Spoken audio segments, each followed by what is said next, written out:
tu conexión matinal, obviamente a través de TVR. Fíjese que vivimos en un mundo que al parecer va evolucionando cada vez más. Vamos siendo personas que podemos tolerar, aceptar mejor a nuestro prójimo. Sin embargo, muchas veces la realidad no es así.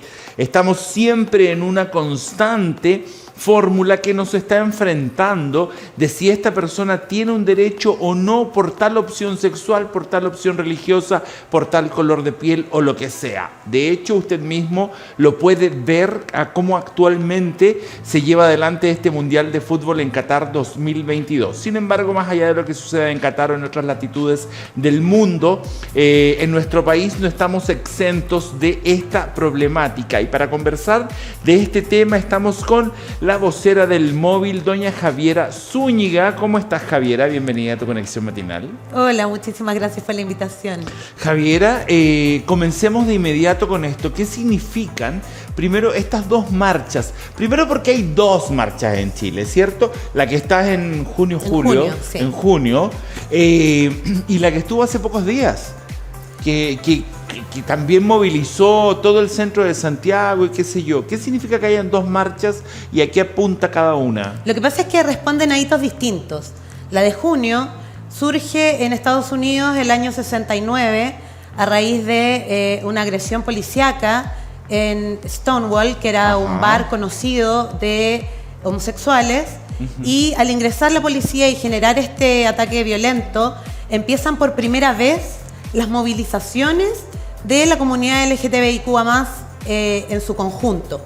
Entonces se marca este hito en el mes de junio como el mes de las diversidades, pero a raíz de este hecho de violencia. Perfecto. Y por otra parte, la que se genera ahora en noviembre es a raíz de que Naciones Unidas, en el mes de noviembre, instaura el Día de la Tolerancia. Ya.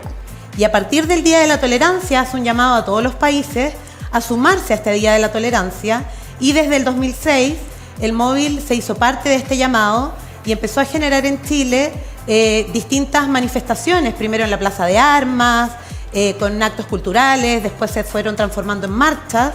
Javiera, pero esta parte, si bien es cierto, lo dice la ONU, el Día para la Tolerancia, en Chile se genera de manera particular, sola, porque no lo veo que está sucediendo en Lima, en Buenos Aires, en Río, ¿o sí? Sí, tal vez en menor escala. Lo que pasa es que en Chile también hemos tenido un movimiento bastante activista. Ya. Y desde el móvil se generó, desde manera informal en el fondo, este Día de las Diversidades en la fecha del Día de la Tolerancia de Naciones Unidas. Pero además, este año fue particularmente especial, ya que el Congreso Nacional, la semana antepasada, aprobó, por fin, que llevábamos años pidiéndolo, el 16 de noviembre como el Día Nacional de las Diversidades. Perfecto. Por lo tanto, ya tenemos además una fecha oficial. Perfecto. 16 de noviembre, entonces el día... ¿Se dice Día de las Diversidades Sexuales o Día de las Diversidades? No, es el Día de las Diversidades. Perfecto.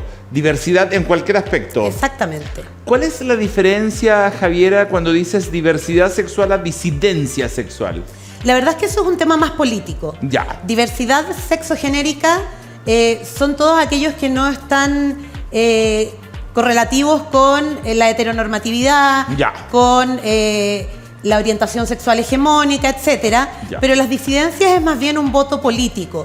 Porque considerarse disidencia es decir, yo no adhiero y no quiero adherir y estoy en contra de esta visión binarista y además heteronormativa que existe hegemónicamente a nivel mundial. Perfecto. Javiera, por otra parte, cuéntame un poco, los chilenos somos discriminadores, justamente lo teníamos ahí en nuestro GC. ¿Los chilenos somos personas que discriminamos? Mira, yo creo que en general la opinión de los chilenos es que no somos tan discriminadores, pero con la llegada de nuevos fenómenos nos hemos ido dando cuenta que hay una cuota de temor a la diferencia y muchas veces de discriminación. Tal vez no se ve tanto hoy día con las parejas homosexuales, pero sí con la comunidad trans, sí con los pueblos originarios, sí con los migrantes sobre todo. Eso es un súper tema, Javiera, porque decimos, no somos discriminadores. Claro, pero porque antiguamente éramos más homogéneos en los colores de piel, en el nivel de ingresos tal vez, porque si tú lo ves ahora, no, con este no porque es negro, con este no porque es venezolano, con este no porque es pobre, con este no porque es indio, con este no porque es gay. Hace 20 años atrás probablemente la gente decía, en Chile no somos racistas, pero no teníamos un fenómeno migratorio de afrodescendientes como el que tenemos hoy día. Claro, no hoy somos día racistas. Tenemos una cuota importante de personas afrodescendientes y mucha gente que dice no ser racista, dice, mira, yo no tengo ningún problema con la gente negra, pero... Y eso ya te convierte en racista. Eso lo he escuchado mil veces. Porque en el fondo es no entender al otro como un par. Exactamente. ¿Tenemos alguna tendencia, crees tú, a mezclar esto del ser racistas con también ser clasistas? Yo creo que sí, fíjate. Porque en general el fenómeno migratorio se ha visto mucho más afectado desde que empezó la migración latinoamericana, fuertemente en Chile. Claro, porque a ti no te daba nervio ni no me junto con un italiano, con un francés, con un alemán. Con un holandés o con un danés. Claro, te empiezan a dar nervio de Perú para arriba. Ahí te da el nervio. Tal cual. Exactamente. Oye, y otra cosa. ¿Esto puede estar con alguna motivación también religiosa? Porque ser religioso te implica... Estas son las normas, con esto sí, con esto no, porque la religión y la política, ¿por qué vamos a dejar de decirlo? Están hechas para que nos unan como humanidad y son las primeras en separarnos.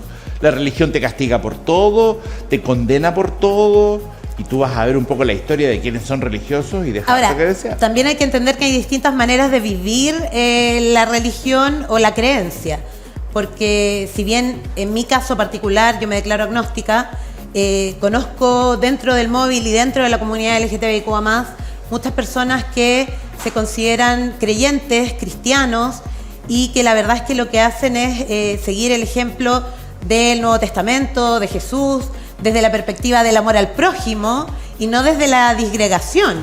Pero hoy día, lamentablemente, la religión tiene un factor súper relevante en la discriminación, sobre todo de las diversidades sexogenéricas particularmente. A ver, yo no sé, déjame, aclárame un poco. Cuando tú eres una persona de la comunidad, dímelo tú que no me acuerdo todas las letras. LGTBIQA+. LGTBIQA+, y llevas una vida apegada a una religión, a una doctrina, es distinto a cuando eres de la religión. No es que aceptas fácilmente a la comunidad LG. O sea, no es solamente que no aceptas a la comunidad. No aceptas nada. Lo peor de todo es que las personas que hoy día son de la comunidad LGTBIQ+, porque, a ver, la orientación sexual y la identidad de género no se eligen. No. Así de simple. No se eligen. Nadie dice de un día para otro yo voy a ser lesbiana. Pero las religiones y los fanatismos sí. Sí, efectivamente. Tienen un poco de influencia también histórica, familiar. Pero no es algo genético. El problema que genera sobre todo la religión, creo yo, es que cuando tú eres parte de las comunidades LGTBIQ+, y fuiste criado en una religión, el nivel de culpa, el nivel de odio hacia ti mismo que se te genera, claro, es tremendo. Y es donde existen altos índices de depresión, de suicidio adolescente. O sea, hoy día los índices de suicidio adolescente en Chile son altísimos y gran parte de esos suicidios adolescentes o de esos intentos de suicidio adolescente están dentro de las comunidades de personas LGTBIQ+, y sobre todo de personas trans. Y eso es simplemente por el nivel de discriminación y de odio que le generan estos mismos grupos religiosos o ultraconservadores a esas personas contra sí mismas. Oye, y cuéntame una cosa. Cuando nosotros hablamos de esta gente religiosa, no sé, ¿quiénes pueden ser los más fanáticos? Mira, en general, en Chile creo yo que los más fanáticos han sido los evangélicos. Con todo el respeto que me merecen las personas evangélicas, hay un grupo también, y quisiera destacarlo aquí, hay un grupo de evangélicos que apoyan a la comunidad LGTBIQ+, pero son minoría y van en contra de lo que piensa el grueso de las comunidades evangélicas. En la última marcha de junio se unió y nos llamó mucho la atención un grupo donde andaba un pastor con un grupo de chicos y chicas evangélicos que decían: nosotros no queremos más discriminación, porque si Dios los creó así, Entonces, nuestro ¿Y trabajo por qué- es aceptarlos. ¿Y por qué crees tú que todo el grueso de los evangélicos, los fanáticos religiosos no van? ¿Cómo se llama El pastor Soto. el pastor Soto, este tontón que sí me acuerdo, que cambió una bandera de la diversidad por una bandera indígena, ese tipo de ignorancias y de cosas? ¿Por qué tú crees que no es traspasado a la comunidad y la gente no se da cuenta que están hablando una estupidez, que están hablando algo que te incita al odio y que más encima una tontera? Mira, en este momento voy a hablar a título personal. Ya. Pero lo que yo he visto, lo que he evaluado, lo que he leído, lo que he estudiado, es que principalmente las comunidades religiosas más fervorosas de alguna manera, Ya. lo que hacen no es educar. Es Y lo deseducar. hemos visto también en la historia de la religión católica. Claro, o sea, claro, hubo una claro. época de oscurantismo donde se eliminó arte, cultura, conocimiento de grandes civilizaciones como la grecorromana, simplemente para tener el control de las masas. Uno de los primeros elementos de control de masas que existió en la historia de la humanidad fue la religión. Y no se ha ido traspasando esa barrera, que si bien se creó cerca del año 1000, no se ha evolucionado lo suficiente como para poder entender que la religión tiene que ser una creencia real y no en base al temor. Y Exacto. tampoco en base a la ignorancia. Exacto. Entonces me da la sensación que estos grupos lo que hacen, más que educar, es aprovecharse del desconocimiento y del temor a lo diferente Pero hay que harta tienen ciertas gente, hay personas. harta gente que le cree. Hay harta gente que le cree. Hay una persona que incluso me dice, no comas chancho, porque Dios dice no sé qué cosa. O no hagas tal cosa, porque Dios dice... Y uno le dice, oye, no, y esa misma persona una vez le dije, oye, te quiero regalar un libro para tu cumpleaños, no me acuerdo de qué cosa, me dice, no, me da miedo leer otra cosa que no sea la Biblia, y no me aceptó el libro. Exactamente, porque han sido Y durante era un libro generaciones... básico, digamos, no un libro en contra de Dios, era un libro de otro tema. Por eso, pero es que han sido criados durante generaciones en base al temor, en base a tener un Dios castigador, básicamente. Claro. Y por eso hay ciertas comunidades que se distinguen dentro de las religiones, como los carismáticos en la religión católica, como estos grupos evangélicos que se separan un poco de esta creencia, porque han querido ir, los mismos jesuitas, han querido ir un poquito más allá en lo que es la educación real y el valor real que las personas le pueden dar a la religión desde las buenas obras y los buenos actos, y no desde que yo no voy a hacer algo malo porque si no me voy al infierno. No, yo no voy a hacer algo malo porque lo considero malo de verdad. Ok, perfecto. Ahora conversemos un poco respecto, Javiera, a lo que es el tema discriminatorio en Chile. Comenzamos diciendo que las religiones de alguna forma te descarrilan de lo que es un ser humano como corresponde, ¿verdad? Porque aquí no hay que estar en ninguna religión para saber que tienes que hacer el bien para que en la vida esté todo correctamente, independiente cómo te vistas o con quién te acuestes, ¿cierto? Cuando estamos hablando de estas situaciones que se da como de los evangélicos y este tipo de gente, también tiene que haber una parte que es la legal, ¿verdad? Tiene que haber una parte en que un Estado te proteja de estupideces, de injusticias, de dolores, de agresiones. ¿Cómo estamos en esa parte en Chile? Bueno, en Chile hemos avanzado mucho, si bien queda mucho por trabajar, Sí, claro. hemos avanzado muchísimo respecto de el respeto a los derechos, al menos en el papel. Contamos ya con una ley antidiscriminación, más conocida como Ley Zamudio, que lamentablemente tuvo que tramitarse y surgir a raíz de un violento asesinato terrible que sufrió Daniel Zamudio en el Parque San Borja hace 10 años atrás. Por otra parte, contamos ya con una ley de identidad de género, pero que también es una ley insuficiente, sobre todo comparándola en cómo está el resto del mundo. ¿Por hoy qué es día. insuficiente? Mira, la ley de identidad de género hoy día permite que tú cambies tu sexo registral ya. y tu nombre, pero no se lo permite a los menores de 14 años. Ya. Y en Australia y en muchos otros países se está peleando para que ni siquiera es que no lo puedas cambiar, sino que tú puedas cambiarlo sin necesidad de una orden judicial. Porque para las niñeces es sumamente relevante que en sus comunidades escolares, que en sus grupos sea respetada su verdadera identidad.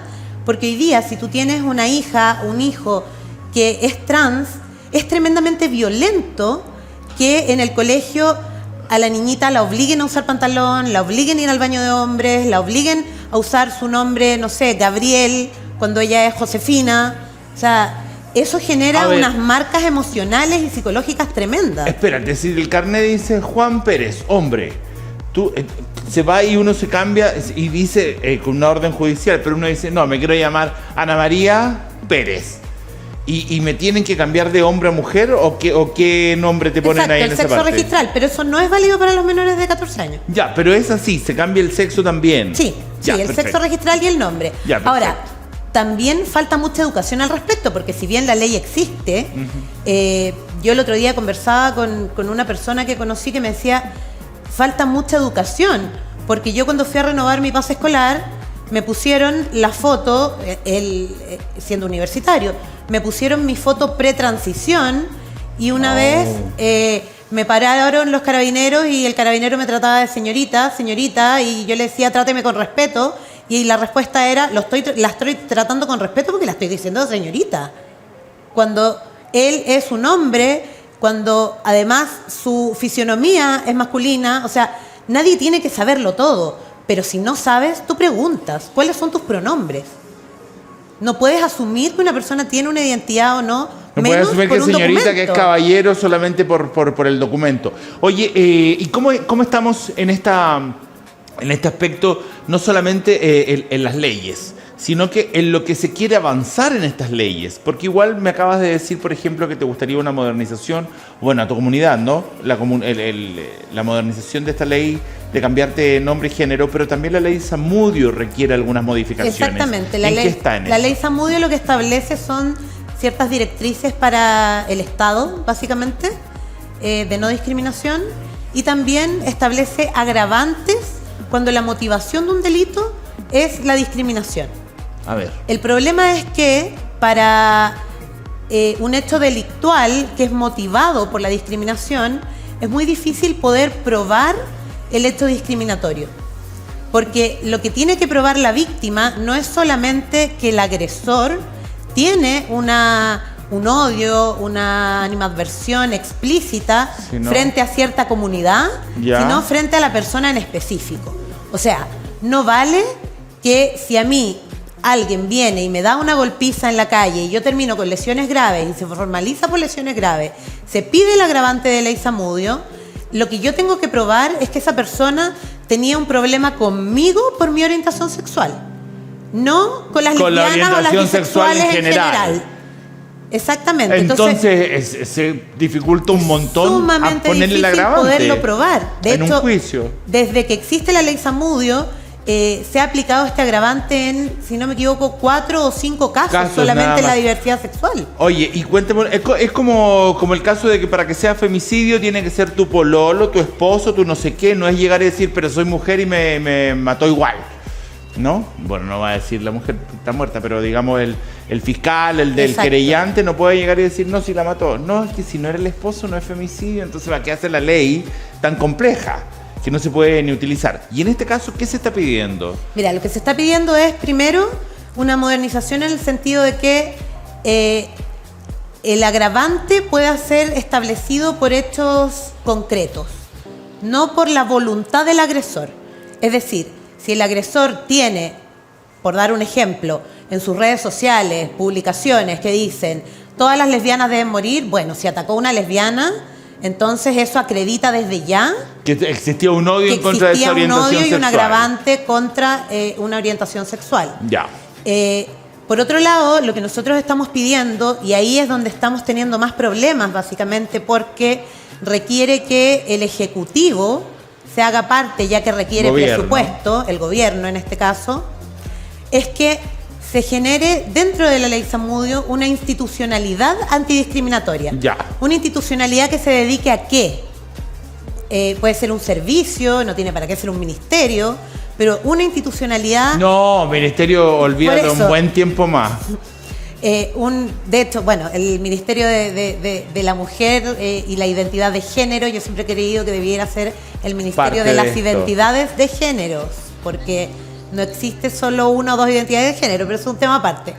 En el caso de la ley Zamudio estamos pidiendo una institución que pueda primero apoyar a las víctimas, hacer seguimiento a los casos y también generar políticas reales de educación, porque hoy día lo que hay son proyectos pilotos que se aplican en una escuela, en otra escuela, por aquí y por allá, pero no tenemos una política nacional antidiscriminación. Perfecto. Entonces, para aclarar el tema, se está pidiendo, digamos, la modernización de la ley Zamudio, que sería antidiscriminatoria, y se está pidiendo que se cree un servicio público de alguna manera, siendo Fondo Nacional de la Antidiscriminación, o que sí, sería genial tener un ministerio de antidiscriminación, pero eso ya faltaría mucho. Y por otro lado, volvamos un poco a tocar este tema de justamente la gente religiosa, antes de irnos.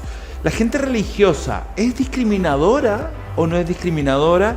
Y cuéntame cuántas veces o cómo ellos han utilizado las leyes antidiscriminatorias para que ellos no sean discriminados. Pidieron hasta un día posterior al Halloween. Así es, el Día de los Evangélicos. El Día de los Evangélicos. Bueno, las religiones son bastante discriminadoras, pero también son discriminadas. Y si bien en el proceso de la ley Zamudio, sobre todo la comunidad evangélica estuvo muy en contra porque era la ley de los gays, la ley que iba a permitir que proliferara la pedofilia, o sea, ese nivel de tontera de relacionar peras con patos, o sea, ni siquiera son peras con manzana. Y sin embargo, desde que existe la ley Zamudio, una de las comunidades que más ha hecho uso de esta ley son los evangélicos, por ser discriminados en su libre prédica, en los trabajos. Entonces, estuvieron en contra de la ley, pero hoy día la utilizan. Porque una ley antidiscriminación no es solamente para las diversidades sexogenéricas, también lo es para no ser discriminada en la maternidad, para no ser discriminado por raza, por sexo, por edad, por religión, por distintas razones. O sea, esto no tiene que ver solamente con lo sexogenérico, por ser pueblo originario. O sea, se oponen a que haya una ley antidiscriminatoria y ellos la usan en su favor. Saque usted conclusiones. Gracias, Javiera, por haber estado con nosotros. Una excelente entrevista. Muchísimas gracias a ustedes por la invitación. Que estén muy bien. Gracias. Ahora sí, señor director, ¿a dónde nos vamos?